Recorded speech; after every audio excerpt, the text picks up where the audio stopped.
As a presidential candidate, Donald Trump won the endorsement of the largest police union in America by making grandiose statements like this. We must maintain law and order at the highest level, or we will cease to have a country. 100%. We will cease to have a country. I am the law and order candidate. Well, now, Fraternal Order of Police, whose membership exceeds 325,000, expects something in return. They want President-elect Donald Trump to get rid of federal ban on racial profiling in America. They also want him to end sanctuary cities. Yeah, that's what they want. All right, let's talk about that right now with our guests, folks. Joining us via FaceTime and via Skype. First of all, our panel is still here.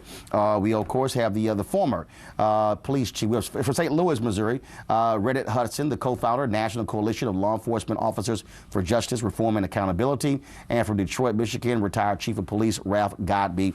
Ralph, I'll start with you. When you hear the Fraternal Order of Police say, hey, let's get rid of the federal ban on racial profiling, what is your response? Well, it's reprehensible that a police agency would try and take 100 steps backwards from where we are. And law enforcement does not enjoy the greatest relationship with communities of color to start off with. So when you add a desire to remove the federal ban on racial profiling, you're talking about exacerbating an already horrific situation in a lot of communities. There are about 18,000 police agencies across the United States. Now, it's important to note, though, Roland, that the major city chiefs, the Fraternal Order of Police, you're talking about unions versus management, and that is not the overwhelming tone of management in chiefs of police across the country. Redditt, your response to this unbelievable advisory notice from the Fraternal Order of Police? I agree with what the chief just said. Back in 2009, I debated Nathan Sales.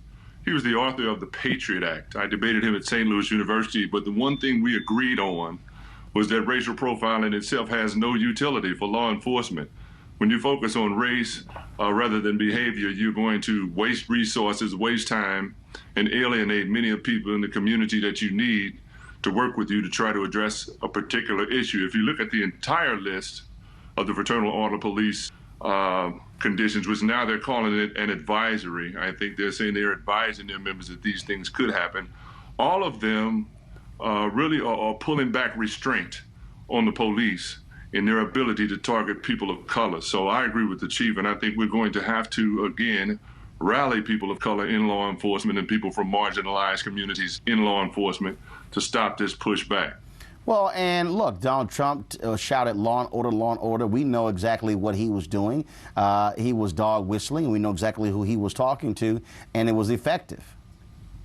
Yes, it was. Ralph, go ahead. Yeah, I was going to say, well, Roland, it was. Redditt, 1 second. Ralph, then Redditt. Go ahead. Roland, it was effective to a group of people that want to take race relations back to the Nixon years, because that was the same rhetoric that Richard Nixon came up with. And it was specific to communities of color. And it is patently dangerous to try and take that step backwards. And if black law enforcement officers, particularly law enforcement officers of color, Latino, and just good people, people of goodwill don't step up, we are going to see a horrific 4 years if there's not a significant voice like yours, Roland, that is being provided to challenge this. Redditt?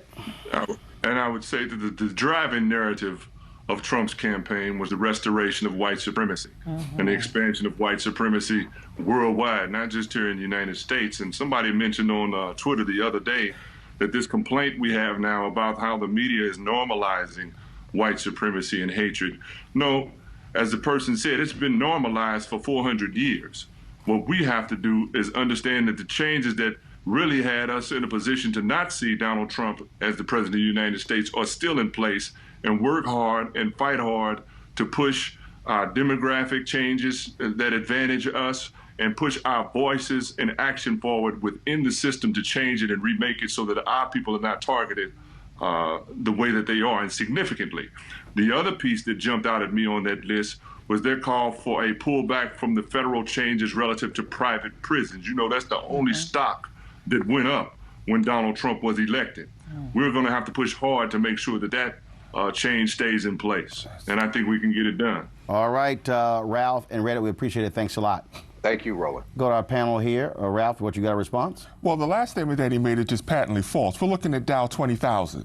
So private prisons are not the only stocks that went up. But private prison stocks did go up. Oh, I'm not saying that they didn't go up, but his statement was that private prisons were the only stocks that went up, and that is just a flat-out Well, he's probably referring to the specific night, because if you recall, the night that he who shall not be named was elected, actually the stock market en masse tanked. So maybe that night that could have been the only stock. And then the rest of that week, the Dow went on a tear. Okay, here's the deal. I'm not going to waste my time only talking about that. The fact of the matter is, Tiffany, this is problematic when you have the FOP, who frankly doesn't give a damn about these police shootings. It's amazing how the FOP is quiet with wrongdoing by police officers. Right, they want to lift the racial ban on the federal ban on racial profiling. That's shameful. No, here's the problem, Roland, and this is what Ralph said, which is absolutely correct. First of all, these are members. These are workers that are out in the field. This is not management. So workers who come together to collectively bargain should be arguing for their rights as police officers: safety on the job, workplace